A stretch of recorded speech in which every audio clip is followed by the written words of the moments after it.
Okay, so now for something a little bit more wholesome. Dawn of DC with one magic word, Shazam. Now, already that just gets me, right? Like I'm a Shazam fan. Like it's Wonder Woman, Shazam, Superman for me. So I'm already on board for this. But then, the creative team, Mark Waid, Dan Mora, is it Carlos Sanchez? Is that who did the? Andrea. No, Alejandro. Okay. This is so good. Everything that they were trying to do with the Shazam movies. Yes. This very youthful energy. Yes. Very, very upbeat, very fun. Absolutely nails it with this comic. And the Venn diagram now of the DC Cinematic Universe and their comic universe is starting to cross over. It's starting to cross hard to the point where you almost have to go to James Gunn and go, if Shazam wasn't a continued part of your plan, he has to be now. And yes, let me just say this: is there any conversation between those two? There's gotta be. There's gotta be. This is and let me say this: if you're a fan of Zachary Levi's portrayal, it's not exactly that. It is an elevation that I think is warranted, if not needed. But this Shazam is everything that I've wanted him to be for a long time. Right? Like I'm a fan, so this is absolutely what I want him to be. You have the explanation of why in the world he would ever turn back to Billy. Yeah. It works. You've got the dynamics of the family, which things have been changed since the Lazarus Planet stuff. So it's actually tying in to other DC comics, which Lazarus Planet was huge. Brilliant. Why wasn't it referenced? Here we go. Here it is. The sheer scale of lovability within the first couple of pages. The explanation as to why he didn't do one thing versus another. I loved it. I absolutely adored it. So fun. Like that's one of the things. As reading it, it was just fun. I was just drawn into it, and I was entertained.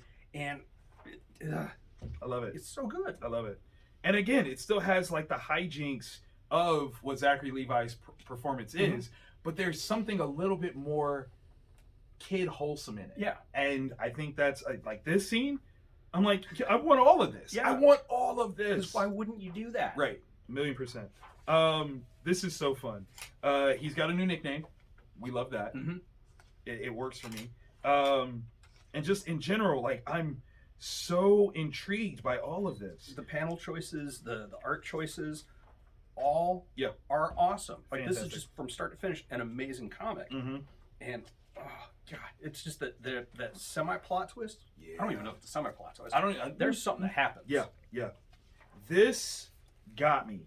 The advanced nature of keeping this core concept of Billy Batson. So those of you that have only known Shazam from the movies, one of the key things was Billy worked at a radio station, and that was something that was lost in the movies. They couldn't figure out a way to kind of integrate that in.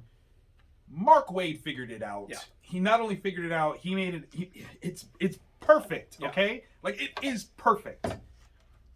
I'm buying this, by the way. It's ridiculously good, and so good. I cannot believe that the two, like the cinematic people and the comic people, aren't at least in some form of communication, because this feels like where they're headed. I'm doing a Fan Expo Philly next month, and Zachary Levi's going to be there, and I will see if I can get a couple copies signed for you guys, because I think that is so on point for 100%. What we're aiming for. The way that it's coming together is so good. You need this, okay? If there's any dwindling experience where you're like, I really didn't love it, this is what the aim is. And they did it so very well. So pick that up. That's book of the week for me. I'm not gonna lie. I can see that. It's got me feeling all the kid vibes. I want to put on a cape, say Shazam, and run around my house in my underwear. That's what I want to do. It's how I felt watching the first Shazam movie. Not that the second one was bad, but the first one. But the first one definitely carries was amazing. Definitely carries that. It felt like that, but more. So that is what it is. So good. So good.